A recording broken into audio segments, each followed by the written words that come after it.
Welcome to The State of Us. Real people with honest opinions and the future of responsible media. Here's your host, Justin T. Weller. Unleashing the potential of rural America. Strong rural economies are the heart of a strong America. Small town and rural residents are resourceful and creative, and they need the infrastructure and resources to catalyze and grow their efforts. That's according to one of the current presidential candidates. Who is it? Well, you have to wait and find out. What we're doing today is we're going to go through a plan entitled Unleashing the Potential of Rural America. And we're not going to tell you who the author of this policy proposal is until after we get through the points that Lance and I have highlighted. Now, something important to note is that there's a ton of different points here, so we're not going through all of them. We've picked out a few particulars. Why do you care? Well, there's millions of Americans today that live in rural communities, and as Lance and I have highlighted in previous episodes, unfortunately, they no longer have access to great health care, and their quality of life is actually going down. So this is not a problem that's always existed, and part of the recent research indicates that this is a growing issue. The closing of rural hospitals and the continued degradation of those communities is a serious problem facing not just those in rural communities, but thereby the entire nation, because rural communities actually supply quite a bit of not only the labor force, but also the food supply for the entire nation and other parts of the world. So absolutely a pressing issue, one that you may not be as familiar with, but that's exactly why we're covering it. Of course, no critical conversation on unleashing the potential of rural America would be complete without your friendly the first redneck clue on who liberal, this is Lance somebody who uses the Jackson. word catalyze in their opening statement. Okay, so big vocab words? Is that I'm just saying that's the word of the day for me. Okay. Started out with exosystem. Exosystem? That was the first one. Oh, that's in here too? No, that was at practice today. Oh, gotcha. The trainer said exosystem. Okay, and now we got catalyze. Not catalyze. Okay. My vocabulary is just growing by leaps and bounds. So, Lance, you want to lead us off? What are we looking at first? Now, be careful, because some places in here, the candidate's name is interwoven. So Okay. It can't be. Well, my first one, since we're talking about potential of rural America, is a program about supporting the Rural Jobs and Innovation Accelerator Challenge. Hey, I had that same one highlighted. Oh, there you go. I was trying to do something you wouldn't. You didn't think I'd highlight that one? Well, no, I was hoping. Okay. Well, I mean, it was the one business one I have. To spark business innovation and job growth in rural America, this candidate will support the Rural Innovation Challenge. This challenge will match $1 in federal grant funding for each dollar of state or private investment, up to $100,000 per opportunity to the 1,000 most promising and innovative rural businesses. The challenge will be open to small businesses and judged by a panel of entrepreneurs from rural businesses across the country. Winners will have the opportunity to work with a group of mentors who have successfully built rural businesses. Okay, what I liked is, number one, there's money going to start new businesses. And number two, that they will be teamed up with people who have done something similar. So you're not bringing in people from the big city or from a different kind of marketing arena to tell these people how to run their businesses. They're recognizing in the plan that a rural business is different than an urban business. And there are differences. I mean, having lived in the city and then spent most of my life out in the countrified regions of the country, there is a different push. There is a different way that you need to market and advertise to make your business profitable. So I like this because obviously it's a matching thing. So as far as, yes, there is federal money involved, but it's also asking the states or private investments to pony up as well. So you're not just taxing one part of the economy or one part of the government system, that you're hitting all of it, as well as allowing for private. Right. State and private investment. Exactly. So you have a lot of different opportunities for people to invest. And again, we all know that typically when more people get involved in something, it has a greater likelihood of success because more people have more to lose. Right. If you only have one or two people involved and they lose it, the other 98 people out of 100 don't care. Mm-hmm. But if you get, 40 or 50, 60 people involved in the project, then all of a sudden it becomes, well, we need to make this work, and they'll watch it and help it grow. So that was my first one. That's what I liked.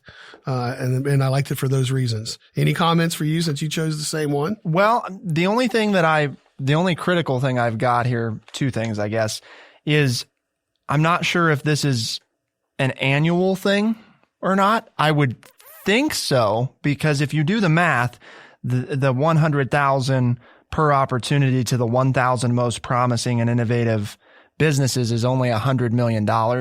And I say only, sounds like a lot, but obviously in the grand scheme of things, that's not that much out of the federal budget. And it's not really all that much money total. So I think it's great if that's an annual thing. If this is like a one and done thing. But it's also a bullet point under a larger topic. So it may not be. And I think you have to look at it inclusively, which we're not. We're pulling it out and looking at it as a single point, and it's under a bigger outline where other money is being spent. And the other part of this too is, all right, so you have 1,000. Well, the hope is, right? I mean, you're the businessman, not me. The hope is that if you get 1,000 businesses going successfully, that will in turn create new business opportunities for others. Yeah. I mean, so you don't have to, so it's almost like seed money, right? Your guy Reagan, right? No, it's not my guy. I know. Not my guy at all. I know. I'm just saying, if you have to go back that far, some of the philosophies that he used, I think we need to follow.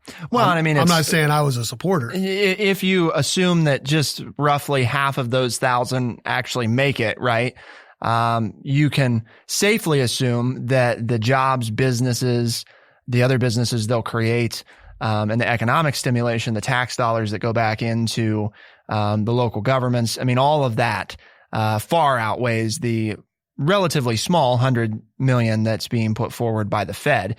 Because again, that's matching funds, so it's actually 200 million. Right. And that's not to say that the locals are capped at that, but it does say that the federal program is a dollar for dollar match up to 100,000. So that doesn't prevent, for example, a state from saying this is a $500,000 thing plus 100,000 from the Fed. Right. It's just the Fed's not going to match more than that. Or if you have private donors who see that this is a money making opportunity for them, it doesn't preclude them from stopping their investment at $100,000. Correct. So let's look at. So, maybe the Koch brothers will want to give up some of their money and help out small businesses in rural communities. Probably not. Just thought I'd throw that. Well, it could happen. It could happen, right? But that's open. Right. That's a possibility now. The one thing I will say, as a candidate for local government, I was disappointed to see that they didn't include local government as an option. I understand why, though, because they say state or private. Yeah, but you guys are broke. Well, right. But, the problem is you have all the they could still provide it. There's lots of local governments that aren't broke. Columbus could do something with it. With all those state and Dayton federal mandates, I'm not sure. Maybe not. But then why not open it and just make it available? Okay. Because that way, right, if a little town like Urbana could scrape together and say, we're going to provide two $50,000 opportunities, but now they're $100,000 opportunities because the Fed will match it, maybe you can scrape that money together.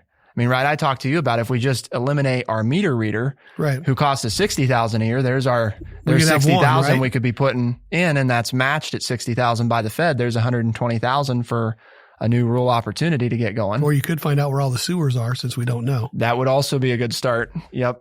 That would, and that's a real problem for those out there who may not realize this. There are lots of particularly rural communities out there who don't know where all of their water and sewer lines are. I don't want to take us off topic, but if anytime you want to talk infrastructure, I'm ready. Yep. Because that's probably one of the biggest things that we're not talking about that is a danger, pun intended, of our country collapsing. Well, there is some in here about infrastructure. I'm not sure if we highlighted any of it. I didn't, but I did see some. So the next one I've got, Lance, and you tell me if this is one, is on the next page, page 2, create a national network of apprenticeships. Nope, didn't. I got my one business one in. Okay. Lance made a mistake. That was enough.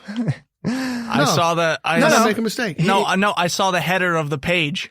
I know which candidate this is now. Oh. Oh, well, I guess it doesn't have to be a secret from you. Well, you can know. Okay. I didn't know. Yeah, The audience doesn't know. Okay, I wasn't given the materials pre-show, so I didn't know that. No, okay. no. Okay. But do you like the first one? Is Caleb good with the first one? Caleb, from what Caleb knows, likes the first one. See, but now you're going to start to judge because you know who the name is. Huh? That might be the best preface for him moving forward.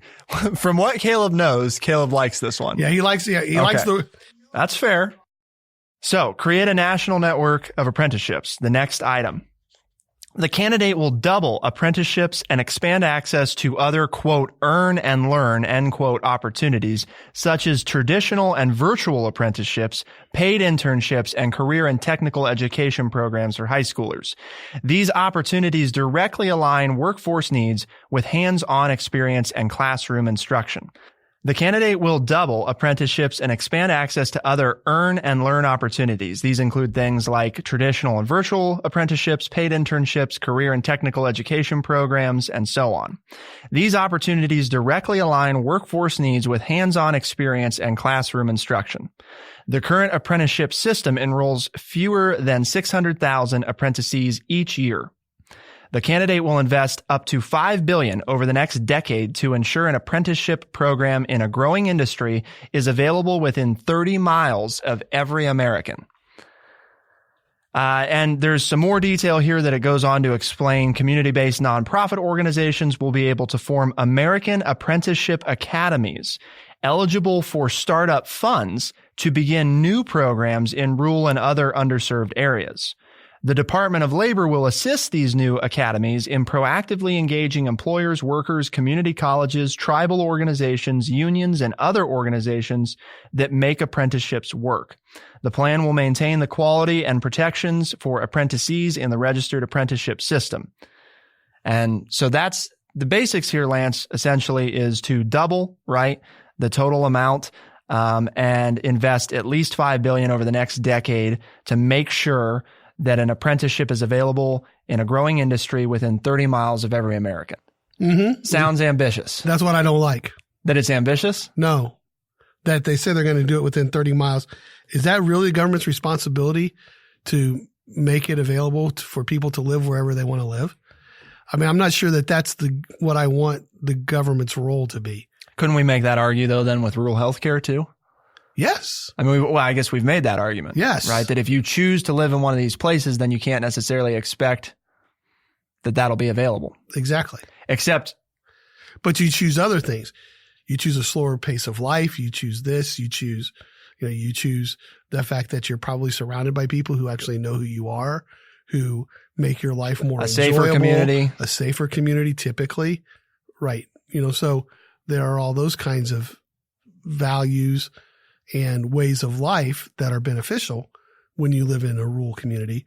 It's also, though there are takeaways, there are things that are negative, that are going to maybe not allow things to happen. So again, I love the idea. We've been all over apprenticeships and different kinds of education for workers and for people about to enter the workforce, other than a 4-year college or anything like that. I like all that. I don't like that piece, though, where it says we're going to make it available. The proximity within thing? 30 miles, right. I assume that's in here because, it's the rural America thing. So it's, what good does this do if it only creates them in big metro areas where those may already exist? But I agree. To me, I'm less concerned about the promise of that than I am the practicality of actually. Right. It doesn't give a lot of service to how exactly you're going to get that part of it done. That's the only part of the whole proposal that I really don't like. Yeah. I like the idea of the amount of money and what it's going towards and more apprenticeships. Who it's trying to help and include in the process.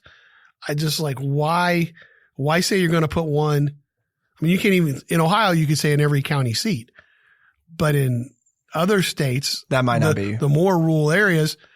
You're going to put it in the middle of nowhere to get within 30 miles of somebody because the counties are so big. I mean, you think of Wyoming and Idaho and some of those out west. We've done some of our land ownership things out there. Those counties are so huge. You'd have to have 4 or 5 of these. The 100 families that own 42 million acres. Right.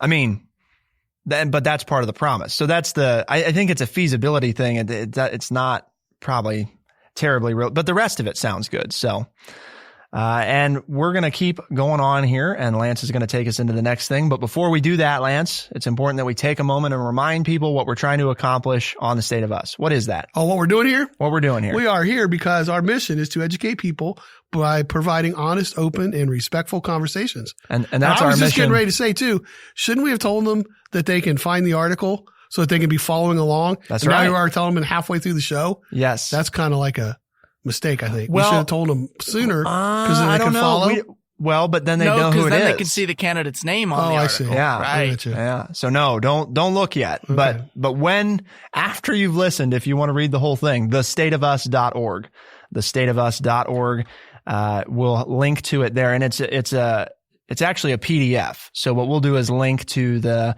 page where the PDF is located that you can download. And you can take a look at it because there really is. I mean, there's a lot. And that's nice, and everything's cited, all the data and stuff, so you can check it out for yourself. But thestateofus.org also has resources, Lance, right? So that we've challenged people to tune in to bring additional listeners. So you're out there, you're an avid fan, great. But part of the success and part of what this is all about is creating an open forum where you all can join us in this conversation. And for those of you that have already, we greatly appreciate it, but we want the rest of you to get involved. And to do that, we encourage you to invite somebody else to listen, because that human to human recommendation is still the number one thing, that grows listenership the most effectively. And so there's a lot of different ways you can do that, and you can find them all at thestateofus.org. So please check that out. We're going to continue on talking about unleashing the potential of rural America. But before we do that, we're going to take a quick moment to hear from one of our sponsors. Welcome back. Unleashing the potential of rural America. Strong rural economies are the heart of a strong America, according to the candidate who released this particular plan for rural communities. And we've gone through two different things so far. Lance, take us into what's next. All righty. Pay farmers for conservation. What page are we on? We're on page 4. Page 4. I skipped to page 4. Okay. Because you limited me to 3, so I didn't want to pick 3 on the same page.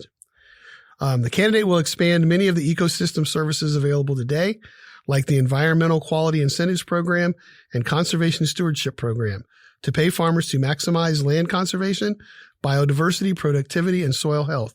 Their administration will work with nonprofits to build public-private partnerships to co-invest with the government, and will reduce the administrative barriers that many farmers face trying to access these incentives. I'm all for saving the planet. And this is something that, at least on the surface, I see as trying to maximize the land and to help farmers find ways to grow more crops, hopefully more cheaply and more efficiently, and being good stewards of the land, which is something that when we talk about, the growing population and the global warming issue, all of those things, the more that we can do to take care of Mother Earth, I'm totally in favor of doing that. It's like I bought some put together furniture and took it up to my daughter last night. And when we got done with the box, she goes, well, just throw and she's very much a recycler, but she said, you're going to take the box back home? Why don't you just throw it in the dumpster out here?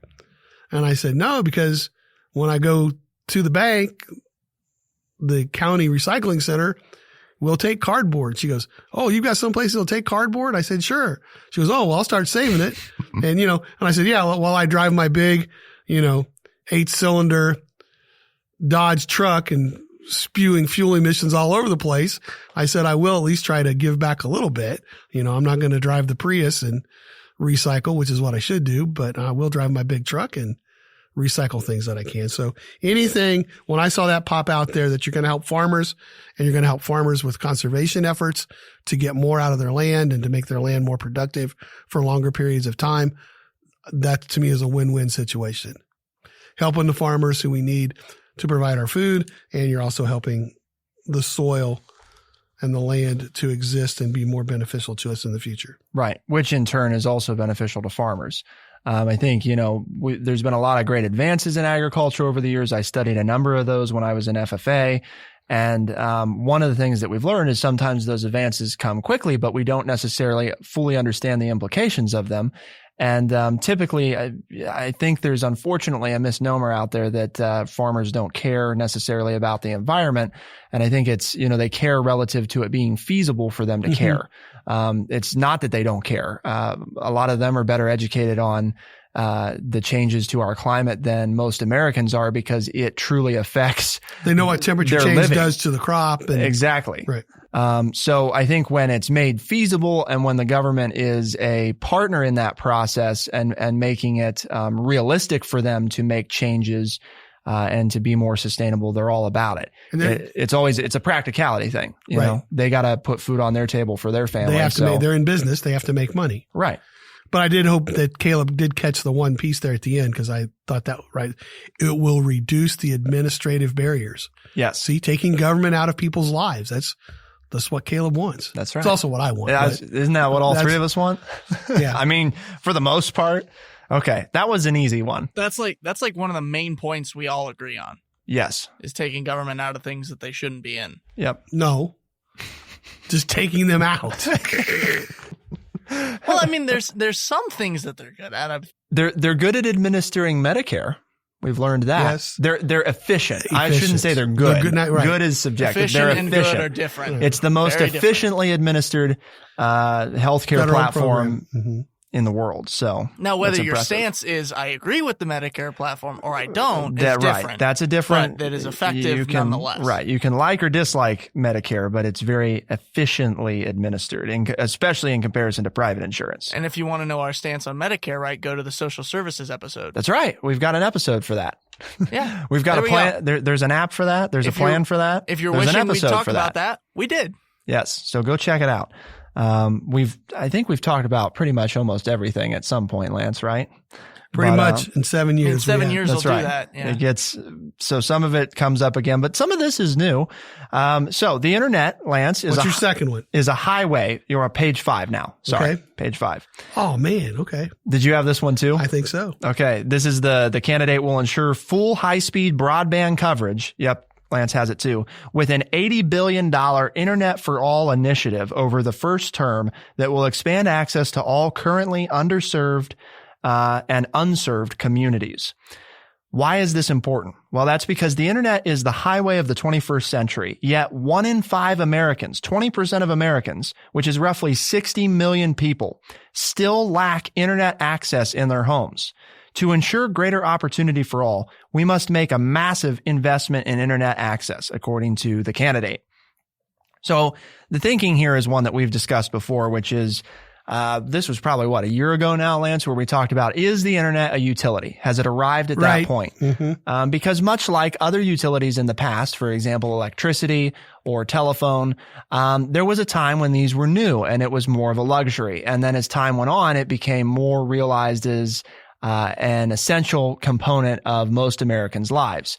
And then the government decided, to not necessarily take over, but to regulate the industry more closely, to ensure that, for example, every home had access to electricity, that every home was served by the United States Postal Service, and that if you wanted a landline, you could have one. And I think this is just a very sensible 21st century. We've got to do the same thing now with internet, and then the key here too, the underserved communities is a big one for me. Because you could make the argument that some of these people that don't have it right now, of those 60 million, maybe there's 5 or 10 million who don't want it at all, right? So they don't really need it. We'd be giving it to them and it's like, well, I'm not going to pay for it anyway, so I don't want it. Because they're choosing not to have it. Right, because and that's fine. But I think the other thing is in communities, Urbana's not the perfect example, but it's certainly an example. I don't know how it is at your house, Lance, but I remember when my parents first got internet, it was not something to get excited about. You definitely weren't going to be streaming Netflix. Let's put it that way, because the speed and the reliability just weren't there. And in today's world, those things are kind of a must. And I don't mean just for entertainment. I mean also if you're going to do certain types of work. For example, the studio that we have here would not have been possible probably just 10 years ago based on the speed. We would have been handicapped by a lot of that, which is actually, Lance, TrueChat wasn't headquartered here for a while. And you could make the argument that that was in part a lack of ability and connectivity to the outside world. So it was the same way like that at our house too. We just recently came into some good internet, enough to where we ditched the DirecTV and we just have Netflix, Hulu, and you cut Amazon the cable. Prime. Yeah, we did. Yep. We did. Well, sort of, because it might be a cable that still provides your internet. But it is. But I mean, right. It's come leaps and bounds in just a recent bit. So obviously, Lance, my big concern here is the $80 billion. I mean, other than that, I'm great with everything else. But where is the $80 billion going to come from? And it's not to say that it's not worth it, because I think it absolutely is. But we have to justify it somehow, and it's not quite really explained at all where that's coming from. Pay for it. And I mean, maybe it's just like the government does right now with so many other things. We're just borrowing the money, right? Congress appropriates and then the money comes through. So, and that's a new, by the way, that's a new trend for those who are curious out there. We try to stay away from political parties too much on the program, but that's a new Republican and Democrat trend. Traditionally, only Democrats did that. But what did we find out, Lance, the other day? It's under the current, it's before the Democrats came into Congress, the 2 years occupied by the Senate and the House, it was about a $2 trillion increase in the deficit spending. So I guess we're no longer concerned about that. Not a problem. Don't know what happened, but apparently we don't care. Nobody cares now. So I guess the $80 billion doesn't matter. Matters to me. I think it matters to Lance. Does it matter to Caleb how we pay for that $80 billion? Yes. Okay. It matters to Caleb too. That's great. I wish our lawmakers cared. So what's next, Lance? Well, my next was my fourth one. You've got my three. You covered my third one. Gotcha. I got your first one. So we had two of the same. I did second. Two were the same. What page are we on? So we were on 5. Well, no, I mean now. What are we on? Well, it would be either 6 or 7, right? Okay.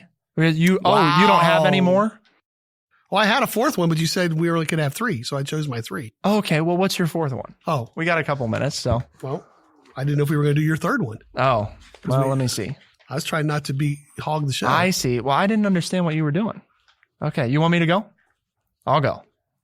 I'm trying to be nice. So I put this. I get accused of not being nice all the time. A for effort, Lance. It's I was fine. trying to be nice to share. I had my 3. I was trying to make sure you had your 3. Good job, Lance. Before I did my 4th. You're the winner of the producer's gold star today. Well, no, my mom will be proud of me. Oh, yeah. Put it's it on almost the fridge. like you were a teacher for 30 years or something. Almost. Okay. Yep. Got it. Something like that. Speaking of teachers, by the way, that's actually my next thing. Increase I didn't like any of his teacher stuff. No, you didn't? You don't like this one? Increase teacher salaries at rural Title I schools. One major reason rural schools struggle to retain teachers is because of lower teacher salaries. Rural schools offer $7,300 less per year on average, even accounting for the lower cost of living in rural areas. The candidate will dramatically increase Title I funding to support higher teacher pay, which will enable rural schools to offer more competitive teacher salaries. Why don't you like this? Kind of goes with our cost of living stuff. Yeah, but he says we're talking about relative to cost of living. I know, but but the other point is it's not just that, it's social, because typically what those people are going to be newer teachers. Newer teachers are probably going to be younger teachers. Younger teachers, for the most part, don't want to go live out in the boondocks because that's not where their social activity is. That's not, unless they come from there. And then you get into all you're doing is just bringing in people who come from that community, and you're not bringing any, new sources and things in. I don't know. It's just like, I guess there's more things in education that I'd like to see the money spent for than teaching. And I say that as somebody who taught, because teacher pay is so across the board. I mean, I was at a conference just a couple of weeks ago with teachers from all over America, and it ranged from almost $100,000 a year to $40,000 a year with people with the same education, but from different states. Sure. And so it's like, how are you going to fix that by it's a bigger issue than I'm not sure that's what this saying, is trying to fix, though. I know, but even if you do this, you still have that disparity. So are you throwing a piece of salt into the ocean and hoping that you can find it later. Needle in a haystack. Are you just throwing something at the dartboard to hope that it sticks? And it's really not going to cause any solution to the main problem. And that is there's a wide wage disparity in teachers already across the United States. Sure. And we saw that 2 years ago with all the different state teacher unions going on strike to force the state legislatures like in West Virginia and Arizona and Oklahoma to raise the pay. So just helping out the small rural school with $7,000 pay difference isn't going to solve the bigger problem. And that is, how can some teachers, even here, 30 miles away, I could have almost increased my salary by a third had I driven 30 miles to go teach in Columbus rather than teaching in this rural county of Ohio, doing the exact same job. Yep. But I didn't want to. I wanted to stay here.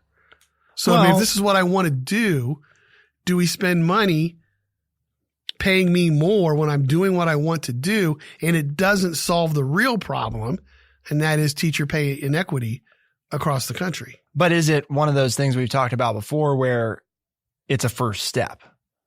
Because you're talking about a massive issue, right, in education across the board. And I think I'm not disagreeing because I do believe that it's a problem. That determines how well or how good of an education someone gets. Right. No, I think we should address it. I guess what I'm saying is this is specific to, it's supposed to be specific to rural communities. Because the whole plan's about rural America. I understand. But you can solve the problem for rural communities if you solve the bigger problem for everyone of inequity in pay across the board. Okay. That's why I don't like it. Right. I don't have to be right. You don't dislike it. You would just prefer that we do. You're not going to be upset if this happens. You would just prefer that there be a more comprehensive solution to the entire issue. Yeah. Okay. Because it's not really going to approach solving the problem that exists that I think is one of the bigger reasons why education is so affected by where you live. Which it shouldn't be. No, it shouldn't. It shouldn't be. If I'm in a public school system, I should be getting. But then we get into more local control and letting people do what they need to do. And anyway, sorry, but that's why I didn't pick any of his education stuff. So what was your very last one? I know we can't talk about it. I was just curious which. It's just the overarching $15 minimum wage, which by the time everything that's in here? Yeah. Oh yeah, I guess it is. Page 13. Well, it's a good thing we ended with that one then, because that might give away that it's probably not a Republican candidate. But again, by the time they say it's going to, a $15 minimum wage by 2025, really by the time it's 2025, it's probably going to need to be $30. Well, because it needs to be 12 right now in the city of Urbana, right? We found that out. And right. Then that's like the bottom of the barrel. And that's here in Urbana. And we look at that chart that we've got from the Low Income Housing Institute. And in Ohio right now, it's like $1,585 is what it needs to be. For a 2-bedroom apartment. But if you look at some place, for example, like California, it's like $38 or something. Right. So, and again, that's, you can disagree with the solution, but the data, you can go look it up. This chart's real helpful because it gives you that state by state average of what each state needs. And it is, it's very different across the board. And the reason that it's lower in Urbana is lower cost of living. So, okay. So that was your last one. Now that Lance has mentioned that, the candidate that we're referring to is Mayor Pete Buttigieg. He's the mayor of South Bend, Indiana. He's running for president of the United States. You can read more about the plan, which we will link to at thestateofus.org. We plan to do a few more of these. So there's been a number of candidates that have released some plans. And you know that here we're all about these honest, open, and respectful conversations. And we think one of the best ways to do that is to provide you the specifics of the policy and then let you make your decision about whether or not you're supportive, rather than start with the name of the person that the plan's associated with. So we plan to do that across the aisle on a number of different things, kind of try to look at the legitimacy of the policy itself. But we want you to be part of that conversation. And there's a number of different ways you can do that, but you can find all the different ways to get involved at thestateofus.org, including how to get involved with us on social media there. Lance, we've encouraged people to tune in this year and get involved what are the ways that they can share with their friends how to listen to The State of Us? Well, they can go to Spotify, Stitcher, Apple Podcasts, anywhere else fine podcasts are found. They can go to TrueChat like I do. Yep. And just go to The State of Us and listen to it. That's right. You just go to thestateofus.org because you can listen there too. Or you can use those apps. That's right. Is that right? Those apps. Yeah, you can tap on one of the app badges. So if you're on your mobile device. An app badge? Right, it's a badge. Okay, we wrap up the show, but that sounds cool. Okay. An app badge. Okay. That's just what the little icons are called. That. Oh, I thought it has the app picture on it. Right. But it says like listen on Spotify or listen on Apple Podcasts, and they take you to the app. I want one I can wear. I know, well, you know what? I do too. Let's appeal it to the company. Badge. Let's do it. Okay, and you can just wear it on your shirt. You got me fired up. I want a badge now. An actual badge with an app. Hey, you do know when I talk to people, I talk to people who know less about it than me. I know. That's people like that exist. And I direct, yes, believe it or not, I know more about Spotify and Stitcher and all that stuff than other people do. Well, I guess you do spend a lot of time with Justin in here, so okay. So I get it. 7 years, so yeah, almost 8.